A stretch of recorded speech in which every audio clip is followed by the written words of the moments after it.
Breakthrough thinking, the sharpest weapon of true experts.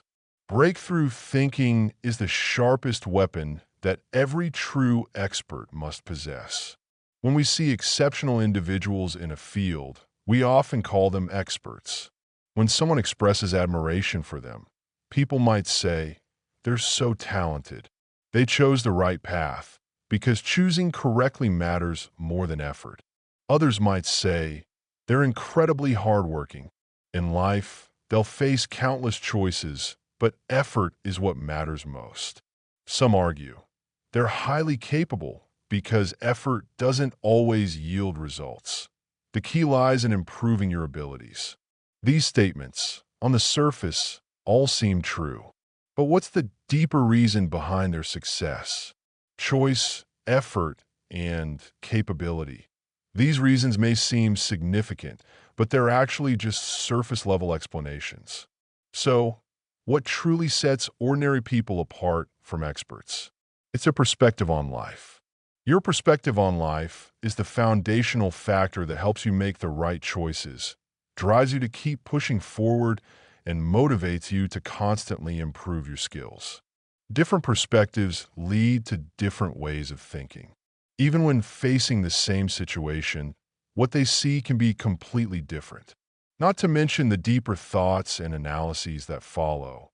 Ordinary people only see the surface of a situation, while experts see not just the big picture, but also the essence beneath it and its connections to other events. This difference between individuals is so vast, it's almost unimaginable. So, how can we change or elevate our perspective on life? Changing your perspective on life is a difficult and painful process because it's no longer just a simple impression of things or events. It's a deeply ingrained way of thinking, a fixed mindset that has taken root in your mind. It shapes how you perceive and analyze the world, making you, whether consciously or unconsciously, apply a rigid framework to judge everything. Why is changing your perspective so hard? Because each of us lies within a cognitive bias, like a cage. The scariest part is that we are often the most loyal guardians of this cage. If a worker doesn't change their perspective, no matter how many jobs they switch or how much they improve their skills, they'll still, in the end, just be a higher level worker. That's their fate. So, how can we change our perspective? Before we dive deeper, don't forget to follow the channel for more insights about money and to help you achieve financial freedom quickly. Think Billion X channel welcomes you all. The cycle of stagnation, mental traps that hold you back. In life, there are unsolvable problems, issues that, no matter how hard you try, can't be resolved. These can be called unsolvable problems, meaning they pull you into a cycle of stagnation you can't escape. For example, you want to dedicate time to learning to improve your skills and break free from being overly busy, but you realize you're too busy to even find time to learn. You want to start a business to earn your first capital, but without capital, you can't start a business. You want to enter a room, but the key is inside. To get the key, you need to get in. You've probably felt this way before. In fact, when we hear the term cycle of stagnation, most people can relate because these situations happen all around us. Two of the most classic examples are the poor get poorer and the busy get busier. You might argue, but plenty of people have risen from poverty to wealth. I don't deny that. There are indeed many such cases. But what I'm talking about isn't from an individual perspective. It's from the perspective of a nation or the global scale. Behavioral economist Sindel Munathun and psychologist Eldar Shaffer, authors of the book Scarcity, studied poverty and busyness. They conducted research on giving financial aid to the poor and observed what happened next. Their findings revealed that the poor didn't think about insurance, investments, or education. They only bought more rice, oil, salt, the daily essentials. Why? Because they lack. When you lack something, you focus on it intensely, falling into a scarcity mindset, unable to see more important long-term opportunities. The poorer you are, the more likely you are to make decisions centered on survival without thinking further about long-term financial growth. This makes you even poorer. The busier you are, the less time you have to think, and the less time you have to think, the busier you become. This is the cycle of stagnation, a trap that keeps you stuck, unable to break free. Breaking the mental trap, escaping the cycle of stagnation. So, how do you escape these traps? The answer is break the mental trap. The trap here is the system itself. Breaking the trap means dismantling the current system and stepping into a larger one. If that's unclear, let me give a few examples.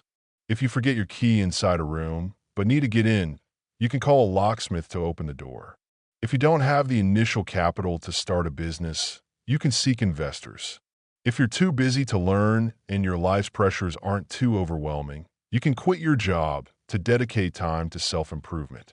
If life's pressures are significant, you can also learn from those who are better than you at work. Your job itself is an opportunity to learn. At first, you only had the key in the room, but now you've added locksmith services. Initially, you only had the idea of starting a business and capital, but now you've added investors. See the difference? This is breaking the trap. Many people know they're stuck in a trap, but choose to ignore it, pushing the issue aside. That's why you need to ask yourself, what is your goal? When I graduated from college, I followed my dad's advice and took out a loan to buy a house. Looking back now, the house's value has doubled. But at the time, I regretted it right after buying. Some might say, you got a great deal. What more do you want? But it's not what you think. Back then, I had just graduated, my salary was low, and that salary had to cover living expenses in the city while also paying off the house. Life was incredibly tough. I fell into a cycle of stagnation. I bought the house as an investment, hoping its value would grow and help me pursue what I wanted, but the pressure of repaying the loan made me too scared to make bold choices, tying me down with debt. Though I didn't fully realize I was in a trap at the time, I vaguely felt this wasn't the life I wanted. I needed to find a way out. At that point, I prioritized two key things: working and learning. Initially, I worked in a technical role, but it wasn't what I enjoyed, so I asked my company to transfer me to the transportation department. I started as a basic operations employee, gradually worked my way up to operations manager, and eventually became the director of operations. Beyond operational expertise, I also learned about products, management, modern communication, and other skills. That learning period gave me a deeper understanding of the internet and helped me find my life's direction. Later, I transitioned into the education sector. Learning was a trap I once fell into. Looking back now, I see it clearly as a trap. But back then, it was just a vague feeling. When you're inside a trap, you can't see it.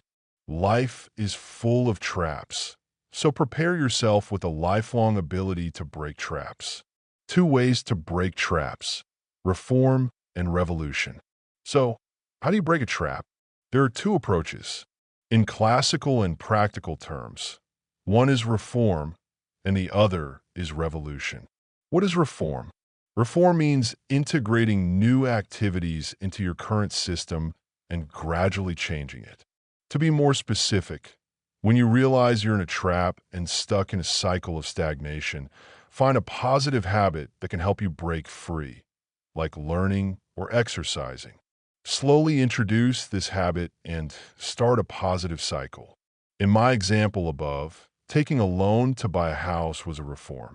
I added 2 new activities. One was switching jobs, and the other was learning. Reform is a gentle approach because the change happens gradually, step by step. But achieving this is incredibly difficult because at the start, things often get worse. You're already busy, and now you have to carve out more time to learn. This makes you even busier. Meanwhile, learning is a long-term process that takes time to show results.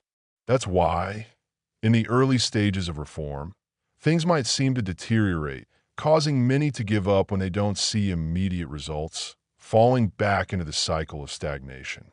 For example, with running to lose weight, you make a plan to run, but after a few days, seeing no results, you stop. This is the biggest trap of reform, expecting results in too short time. You need to understand the concept of a long cycle. There are many long-term benefits you can't feel in the short term. I really admire Jeff Bezos' business philosophy. Any project that generates short-term profits isn't important, no matter how much money you make. Only projects that can create long-term cash flow truly matter, even if you're currently losing money. Now, let's talk about revolution. What is a revolution? A revolution means slamming on the brakes and stopping entirely. For example, if you're too busy to grow and don't have time for self-development, quit your job and dedicate time to learning and improving your skills.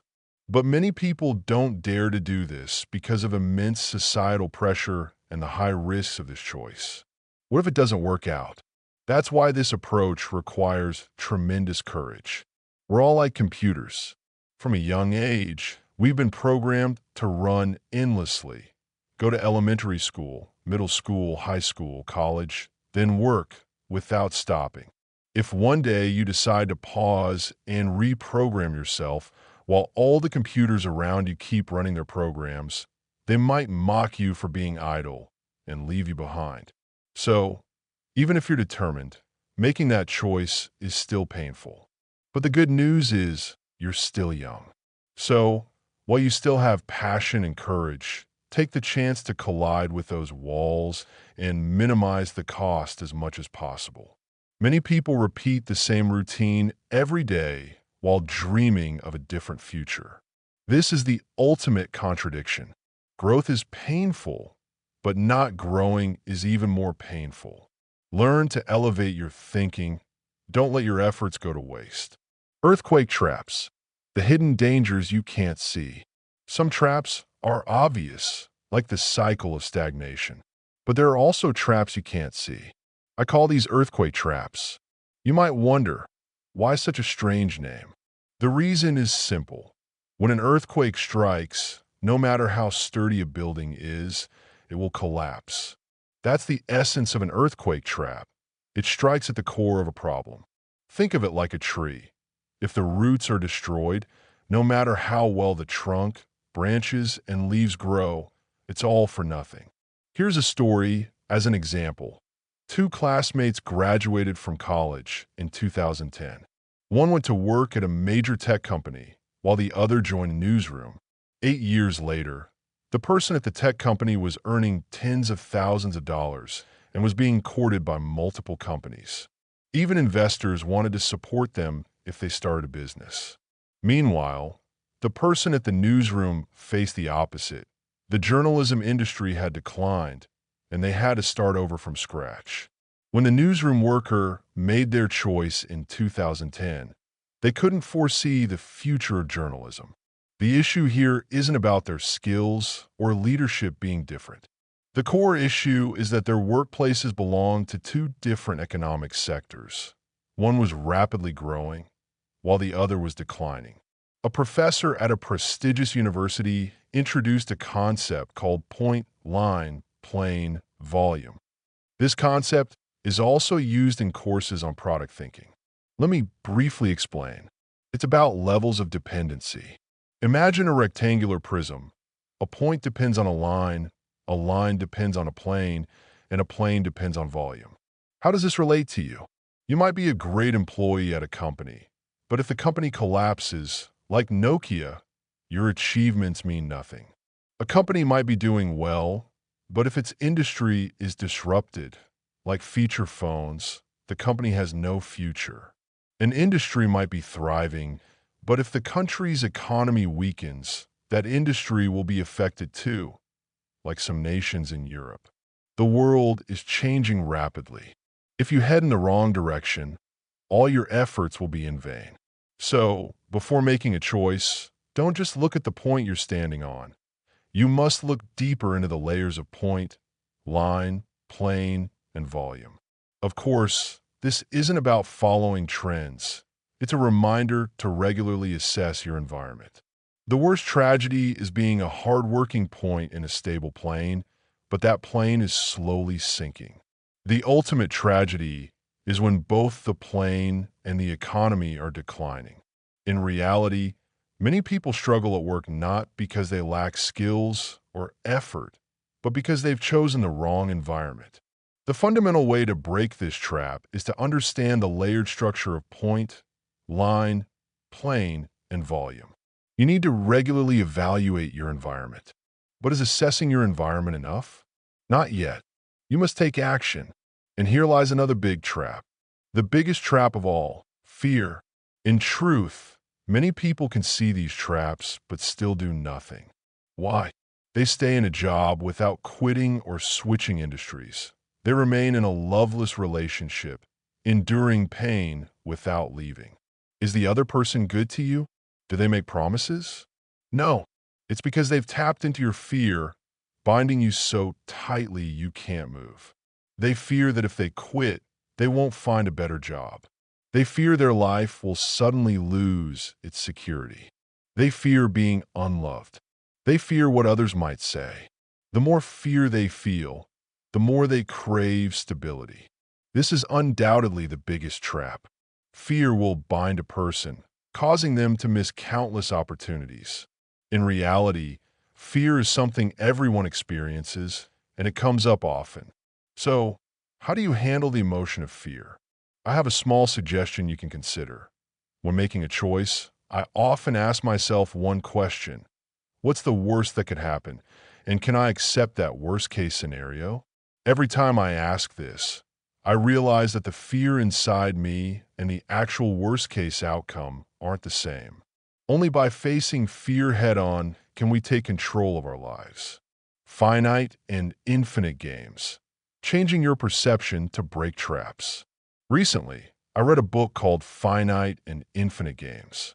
The author points out that there are at least two types of games in life: finite games and infinite games. Finite games aim to win and take place within fixed boundaries. Infinite games aim to keep the game going and happen without clear boundaries. After reading, my deepest takeaway was this: finite and infinite games can actually shift into one another, and the key to this shift lies in our perception of boundaries. Boundaries can be divided into two types: time boundaries and spatial boundaries. Looking back at the issue, the size of a trap is determined by its boundaries. The cycle of stagnation is a time boundary, while the trap itself is a spatial boundary. In essence, both boundaries are boundaries in our perception. So, ultimately, the trap is perception itself. The difference between an exceptional person and an ordinary one lies in this. Exceptional people can see connections, the development of an issue, the links between past, present, and future, while also understanding the underlying principles of events and the systemic layers behind them.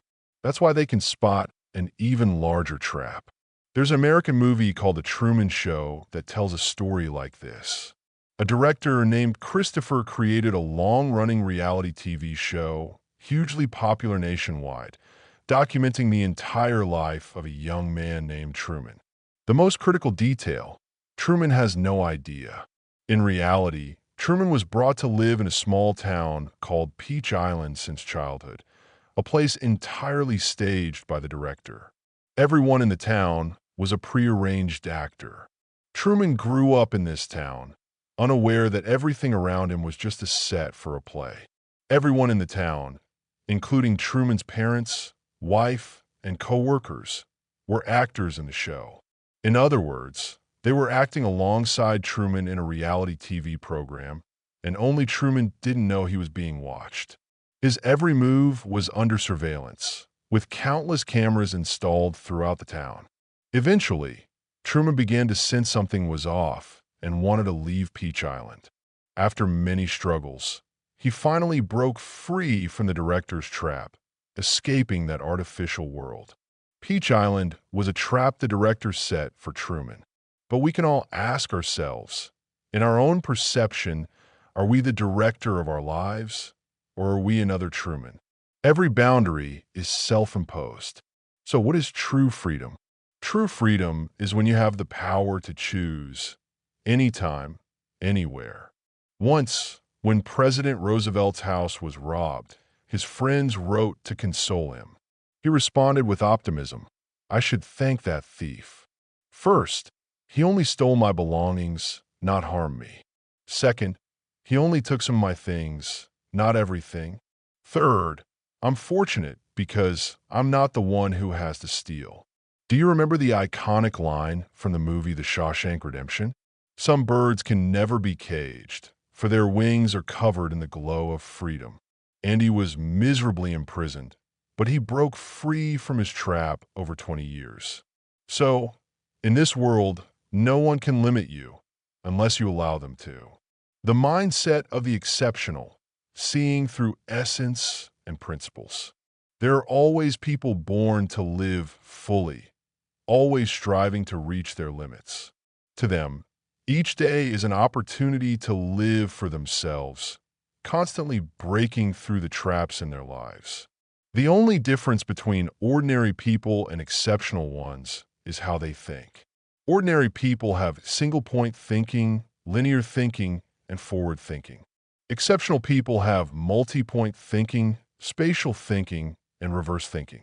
Ordinary people see what they see and believe it. They trust what their eyes show them. Exceptional people see something and immediately reflect, examining it from multiple angles to uncover the causes and processes behind it. What we see with our eyes is just the result. Only by thinking in reverse and finding the cause can we grasp the essence of the situation. That's what we need to focus on. Essence is like the roots of a tree, while principles are like the seed, sprouting, growing into a trunk, branching out, blooming, and finally bearing fruit. By uncovering natural principles, you'll discover the method. So, learning methods isn't as valuable as learning the essence. Learning techniques isn't as valuable as learning principles. Everything you see is just the surface, the result of everything that came before. We can only reflect on the result to understand what caused it, not lament over unwanted outcomes. What tomorrow holds depends on our actions today. Will you uproot everything that no longer serve you to plant new seeds, or will you keep tweaking and grafting onto the old foundation? This is what we need to reflect on. Why can't we harvest sweet fruit? Where do we go wrong? Which step didn't follow the principles? Did we forget to water, neglect fertilizer, or fail to provide enough nutrients? Moreover, exceptional people often use reverse thinking. For example, if you want a specific fruit, learn how to grow it and understand the necessary conditions to produce that fruit. Once you grasp the conditions, learn from others' experiences, then reflect on how you can produce that fruit yourself. From others' experiences, extract the principles. This is the mindset of the exceptional. You can't just plant a seed and expect the flowers or fruits you want. That only happens in fairy tales. In reality, the results in life, whether sweet or bitter, aren't what matter. The true achievement in life is the process of experiencing, not the outcome we hope for. Each day, as long as we gain deep insights about life during our journey toward a result, continuously learning from experience and elevating our awareness, allowing our soul to grow. That's the ultimate outcome we should pursue. As the saying goes, happiness isn't found at the destination. It's found on the journey to get there. Due to time constraints, I'll end the video here. I share free knowledge on how to become wealthy, an entrepreneur, an investor, and achieve financial freedom. If you don't want to miss out, please follow my channel, turn on notifications, and share this video freely. I sincerely wish everyone who liked this video achieves financial freedom soon. As long as you find one or two helpful quotes in this video that improve your life, I'm already fulfilled.